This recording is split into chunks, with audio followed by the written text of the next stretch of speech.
Running Aces Casino and Racetrack is the Twin Cities' premier choice for exciting entertainment, 24/7 gaming and dining, monthly comedy shows, and $1 blackjack with no commission or ante, making it the most player-friendly casino around. Trout Air Tavern at Running Aces offers Minnesota-inspired handcrafted dishes with locally sourced ingredients and the trout that made the area famous. Running Aces Casino and Racetrack, 25 minutes north of downtown. Visit runaces.com. Running Aces, your night out is waiting.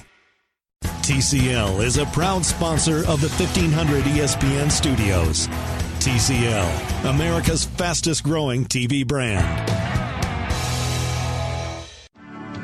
This is information not being reported by anyone else. You want the scoop?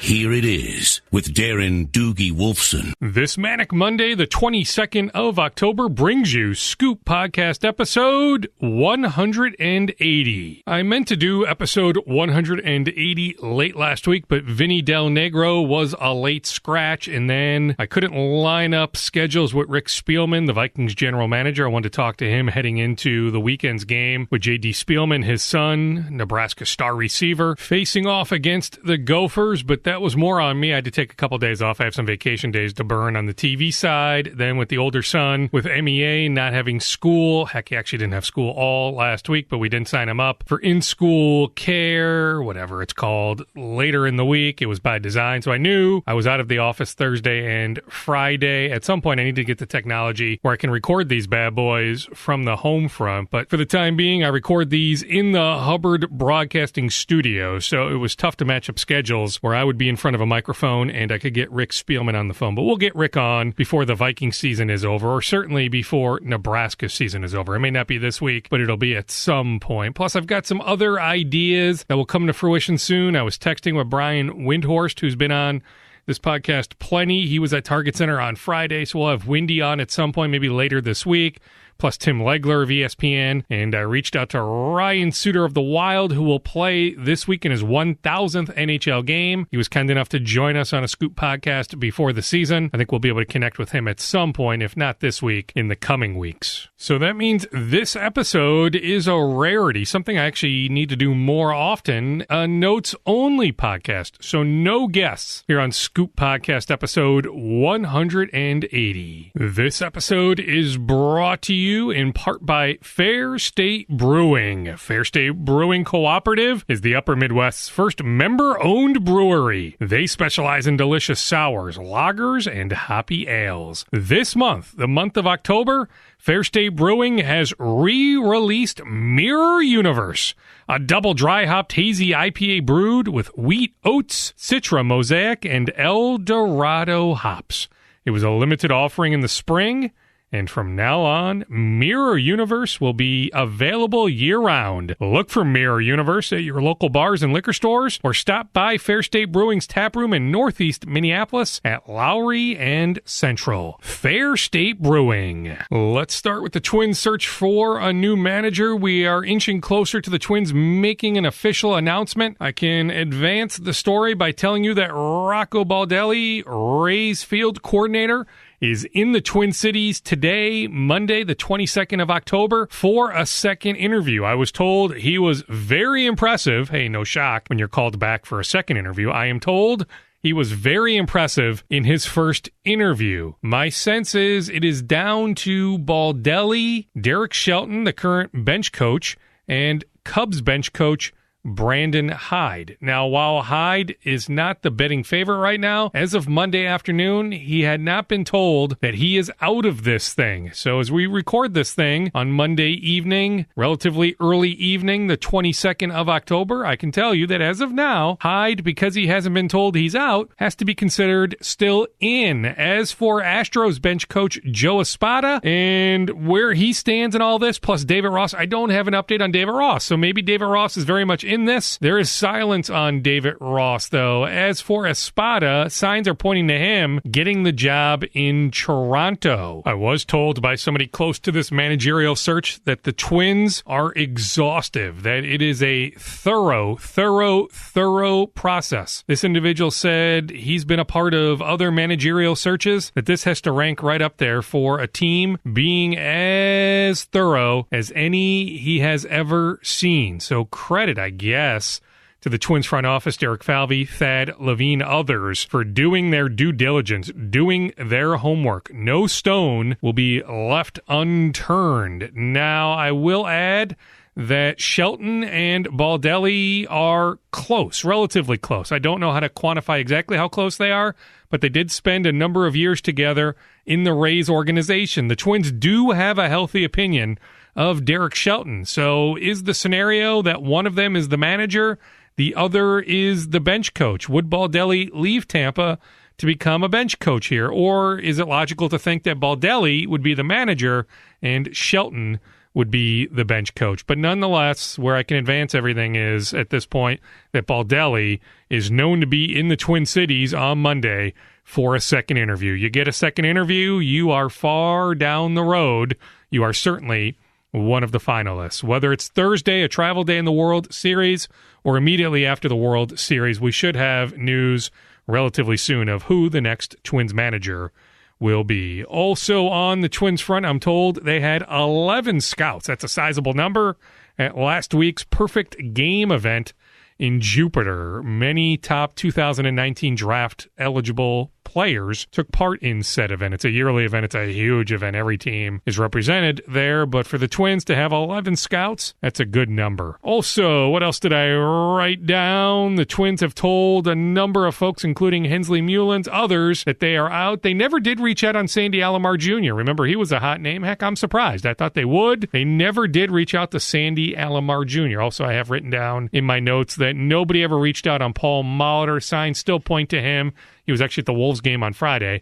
He's doing well, I'm told. Signs still point to him not accepting a job in the Twins organization, but that might be a little bit of a fluid situation, but that more than likely he will take some time off and recuperate after a trying few years working for the Twins. Enjoyable at times, certainly trying and challenging, especially with the regime change in the middle when Terry Ryan was dismissed and Derek Falvey and Thad Levine were brought in. Also written down in my notes, Eduardo Escobar, the Arizona Diamondbacks, announced on Monday that they have signed Escobar to a 3-year deal. A source with the Diamondbacks confirmed it's a 3-year deal worth $21 million. Now, on an annual basis, he is getting a raise.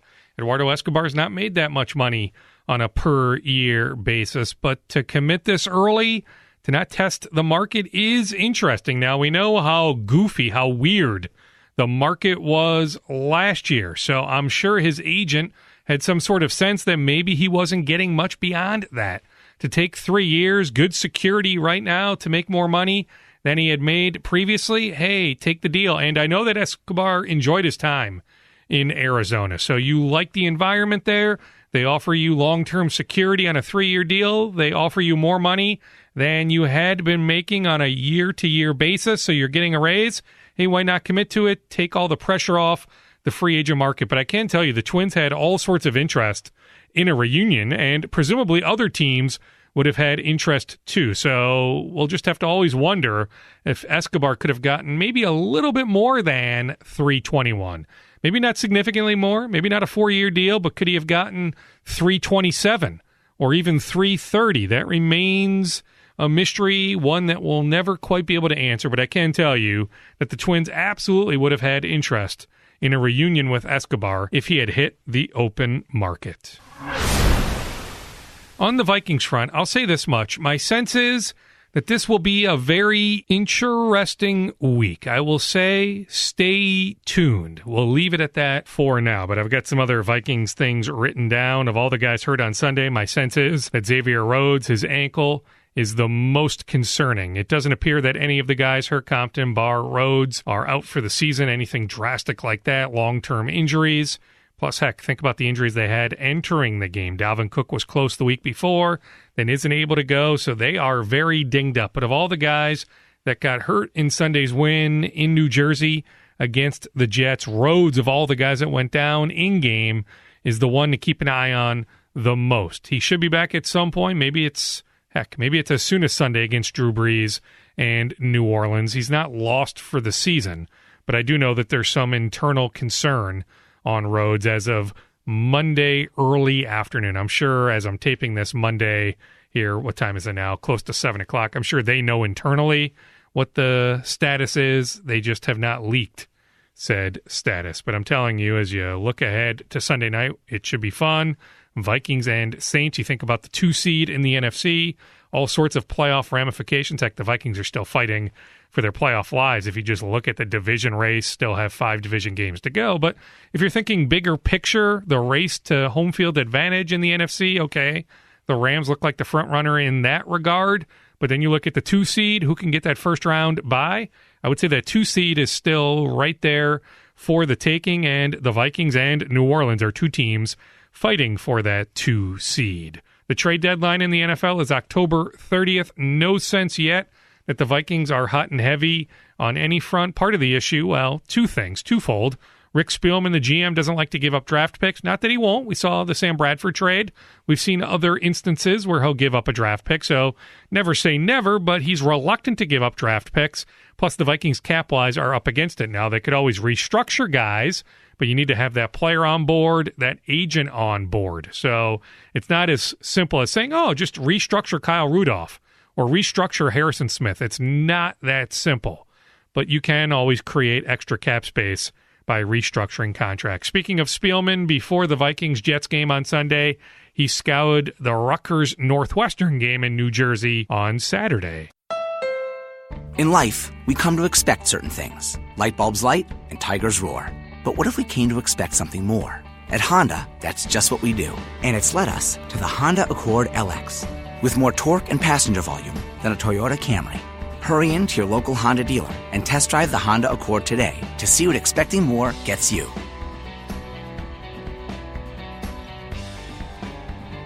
Comparison made to comparably equipped models. See dealer for financing details. All right, to Gophers football, some close to quarterback Tanner Morgan anticipate that Tanner will make his first collegiate start on Friday night. Remember, it's a Friday night game this week. The Gophers hosting the Indiana Hoosiers. Zach Annexted left at halftime of Saturday's loss in Lincoln against Nebraska with what P.J. Fleck called an internal injury. A lot of things were tested at the hospital. The tests came back negative, so he did fly home with the team. And injuries are always fluid. It's always tricky, especially, multiple days before the game. But I would say as I sit here on Monday night, if I had to bet, I would say there's a better chance than not that Morgan certainly gets snaps and is in line, or likely will be in line, to start against the Indiana Hoosiers. The Gophers still need 3 more victories to become bowl eligible. Also, on Monday afternoon, I was over on campus. I went to PJ Fleck's news conference. He certainly made it sound like defensive back Antonio Chenault, who got hurt in the Nebraska game, will miss some time. I know there's a lot of frustration. I see it on social media. Now, oftentimes it's immediately after a game when people are overly emotional, but a lot of people are upset with Rob Smith, the Gophers defensive coordinator. You have experienced guys on defense missing so many assignments, whether it's been the rush at times in Big Ten games or the past. The Gophers have been out of position so often. Many guys have gone untouched for touchdowns.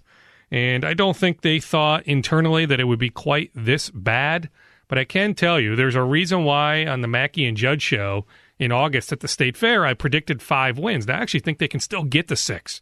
Maybe I'm delusional. Maybe I look at Indiana, Illinois, and finding a way against either Purdue or Northwestern, as tough as those games will be. Maybe I'm delusional, but I actually still think that there's a tiny chance they can get to 6. But there's a reason why I predicted 5 wins before the season. I was told by multiple people there that they felt like that this was going to be a long year, but their message to me was what I'll tell you now, that, hey, look at our track record of recruiting. We're bringing in really good athletes. Look at the schools we beat out. Heck, look at Rashad Bateman, for example. Stud freshman wide receiver. Everybody sees how good he is. The Georgia Bulldogs, who had just played in the national championship game, came in last second. They wanted home state Rashad Bateman. He's from the state of Georgia. The Georgia Bulldogs, Kirby Smart, wanted Bateman. He told them no. He stayed committed to the Gophers. So this coaching staff, this regime can recruit. So the message was, hey, we may not be all that good this year, but give us some time. 2019, maybe more so 2020, we have a chance to be pretty darn good. So I get it if you're feigning interest in Gophers football right now. Heck, you can feign interest the rest of this season. I get it. But I'm just telling you, there is a reason to believe that they have a chance based on their recruiting track record, based on their current commitments, looking at the 2019 recruiting class, the recruits they brought in this year, you think about Daniel Falele and Rashad Bateman and Terrell Smith. Go up and down the list, going back a couple years. Chris Ottman-Bell, I'm telling you, look at all the guys. Demetrius Douglas, he scored his first collegiate touchdown. Demetrius Douglas, who had an Oregon offer, could start for many Big Ten teams. He is the Gophers' number 4 receiver. He is a dynamic player. So look at the guys that they have been able to recruit, guys that they've already brought in, guys they'll bring in next year, guys they'll bring in the 2020 class. There is still a strong sense internally that they can win. Not this year, but they can win. More so next year. They may be more so looking at 2020. The Browns, Packers, and Dolphins were the NFL teams to scout Saturday's Gophers-Nebraska game. Also, on the Shannon Brooks front, the city attorney's office, Minneapolis City Attorney's Office, is expected to make a charging decision by the end of this week. That came into the Channel 5 newsroom on Monday morning. Where I'll add to that is I sense that there will be some people surprised if charges are filed. Doesn't mean that it's a lock that charges won't be filed. I cannot account for the Minneapolis City Attorney's Office side. I'm just telling you, those close to Shannon Brooks will be surprised if ultimately charges are filed. All right, moving on to the Wolves. Still the question I get more than anything out and about. Hey, what's new on Jimmy Butler? When will the Wolves trade Jimmy Butler? As of now, there is nothing going on the Jimmy Butler trade front. In fact, one team that has all sorts of interest, has had all sorts of interest in Jimmy going back a month, going back to the day he made his trade demand. This team told me via text on Monday afternoon, we have not talked to the Wolves recently. And it's not a surprise that Tom Thibodeau has no interest in trading Jimmy Butler. If I had to bet, I would still bet on Jimmy Butler eventually getting traded because owner Glenn Taylor realizes that they need to get something back for the asset. So owner Glenn Taylor at some point will become more involved. Still right now, he's deferring to Scott Layden and Tom Thibodeau to handle trade inquiries, to be aggressive, to reach out to teams, to say, hey, are you sure you don't want Jimmy? Or, hey, are you interested in Jimmy? What are you willing to do? But as I sit here on October 22nd, I have no sense whatsoever that any Jimmy Butler trade is even remotely close. The trade deadline is in early February. So this thing may go all the way until February 6th or 7th. And as of now, owner Glenn Taylor isn't heavily involved, but I'm telling you, my sense is at some point he will become heavily involved. On Derrick Rose, I get it. Phil Mackey, others upset that he shoots the ball so much, that he plays so much. But I'm just telling you, bottom line, as long as Tom Thibodeau is running the Wolves, Derrick Rose is going to play a lot. And when he plays, he has the green light to take many shots. So whether you like it or not, you look at the defense suffering when he's on the floor. I get all that. And I'm not sharing my opinion one way or another. Although, heck, attacking Derrick Rose is an enjoyable Derrick Rose to watch. I mean, that game on Saturday, even though defense was minimal all across the board, not just Rose, the game in Dallas, watching him attack the basket is fun to watch. But I'm just telling you, wherever you stand on Rose, it's not going to change. He is going to play a lot, and when he plays, he is going to take a high volume of shots. Also on the Wolves, and whether they'll play a guy, not play a guy, I was at shoot-around on Monday morning. I did ask Tom Thibodeau about Josh Okogie. He said he liked what Josh provided on Saturday with Jimmy Butler out, but he was still determining whether Okogie would enter the rotation. In other words, like Monday night against the Pacers, Wednesday against the Raptors, Friday against the Bucks, more than likely when Jimmy Butler is in the lineup, and no sense that Jimmy is sitting out any games this week, no back-to-backs this week, that when Jimmy's in the lineup, they will stick to a 9-man rotation. That 9-man rotation does not include Okogie. It just hit me. I'll check on this for episode 181. The Wolves have until the end of the month to exercise the third-year option on Justin Patton's contract. He is still out for many months. He missed, of course, most of last season recovering from a foot injury. It's the same foot again. He's a promising player when healthy, but he can't stay healthy. Big men with foot injuries is never a good thing, but you would think they would exercise the third-year option, but I will certainly check on that in the coming days before I record episode 181.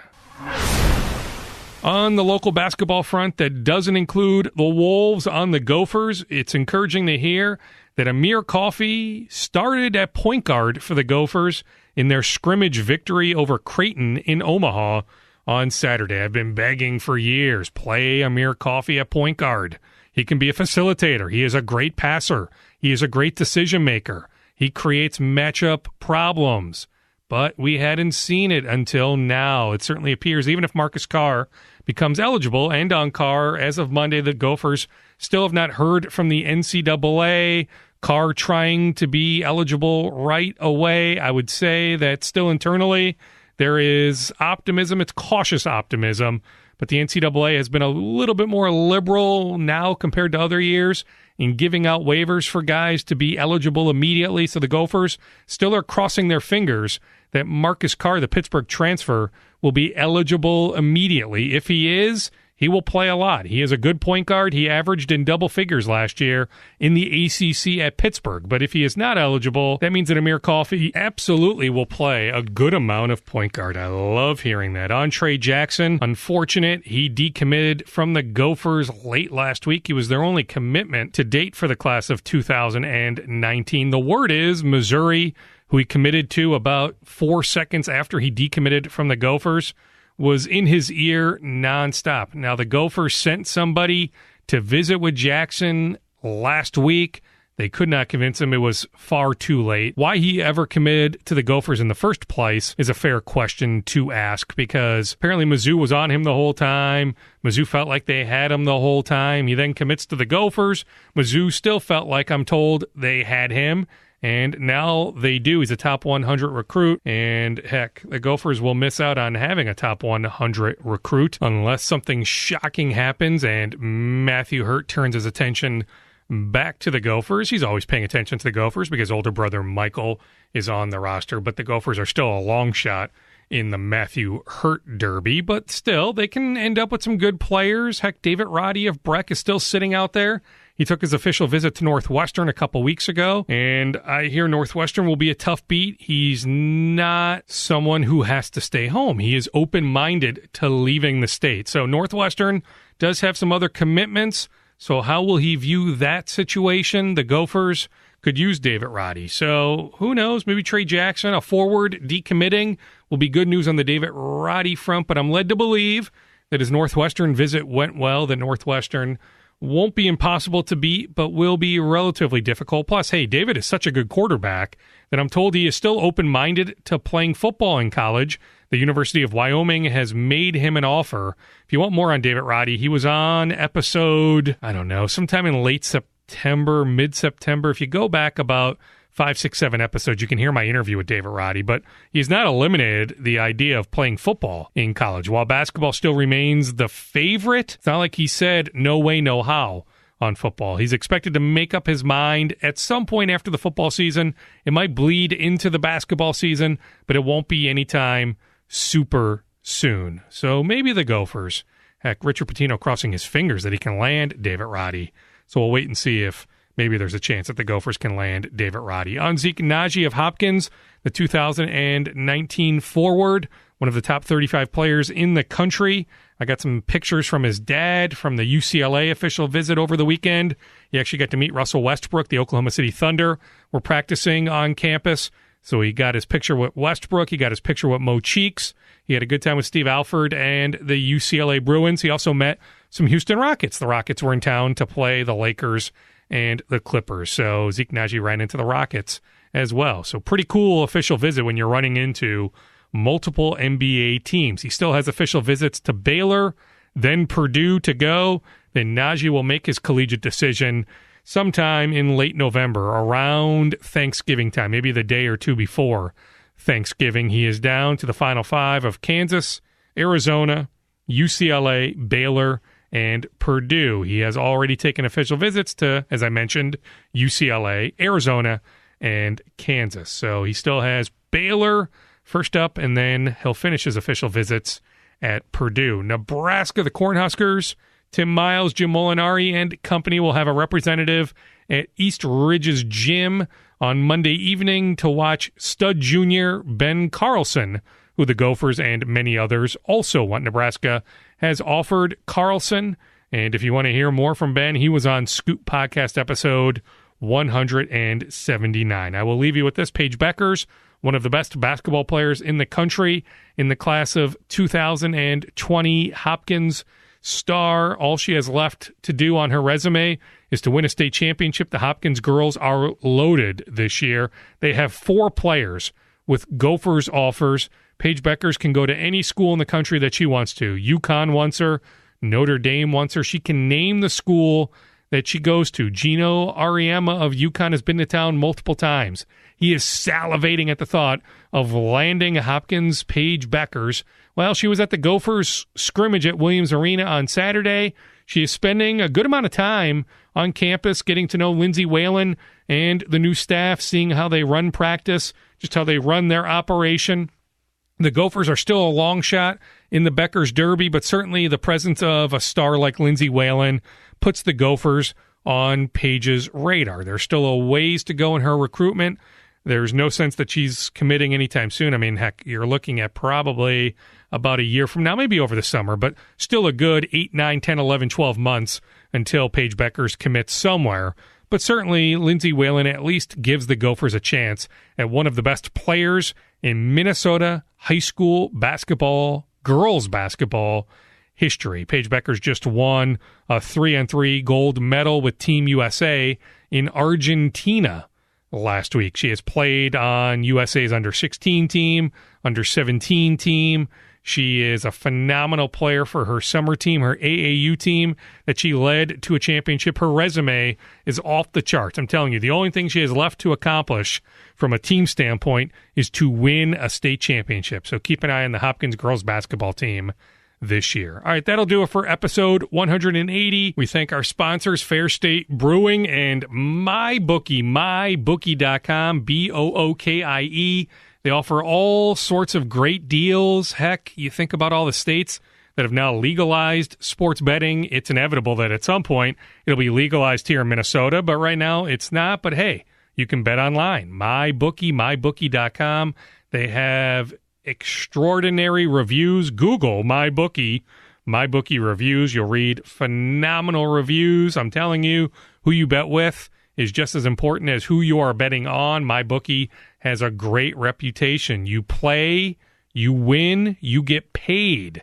MyBookie, mybookie.com. When you sign up, use the promo code SCOOP. Promo code SCOOP, and you get all sorts of cool stuff thrown your way. They will match you deposit $1 for $1. Think about that. They will match you deposit $1 for $1. MyBookie, mybookie.com. Use the promo code SCOOP. All right, that does it. We are done. A notes-only Scoop podcast. I need to do more of these. Episode 180 is in the books. I'll be back at some point, maybe later this week if I can find a microphone, or at some point in the near future with episode 181. In fact, as I was taping this, I was swapping text messages with Randy Whitman, the former Wolves coach, so he will be on a future Scoop podcast. So I will start lining up all sorts of great basketball guests in addition to already the great list we've had in the last handful of weeks, even going back 2.5 years, but certainly David Thorpe and others going back the last couple weeks. So continue to listen to the Scoop podcast because I greatly appreciate it. Hey everyone, thanks for listening to the show. TCL launched a new lineup of award-winning 4K Roku TVs to deliver the best sports, movies, TV shows, and thousands of streaming channels. TCL's personalized home screen makes it easy to customize your TCL to fit the way you watch. Binge watch what you want, when you want. TCL delivers excellent picture quality, sleek design, and stunning resolution at an affordable price. TCL, America's fastest-growing TV brand, is available at major retailers everywhere. Learn more at TCLUSA.com. Not satisfied. I'm Ben Thomas with an AP News Minute. President Trump isn't liking Saudi Arabia's explanation of the death of journalist Jamal Khashoggi. The president tells reporters he's spoken with the Saudi crown prince and he's not satisfied with what he's heard. The United Nations is estimating that the caravan of Central American migrants making its way through southern Mexico has grown to more than 7,200 people. A UN spokesman says they are likely to remain in the country for an extended period. There's a boil water advisory in Austin, Texas. Mayor Steve Adler says it's the result of unprecedented rain. I think we've all seen Ladybird Lake as it's begun to turn more and more into something that looks like a milkshake. The sediment in the water is just overwhelming the system. We have too much mud. Forecasters say Hurricane Willa, now approaching Mexico, could also affect Texas in the coming days. I'm Ben Thomas.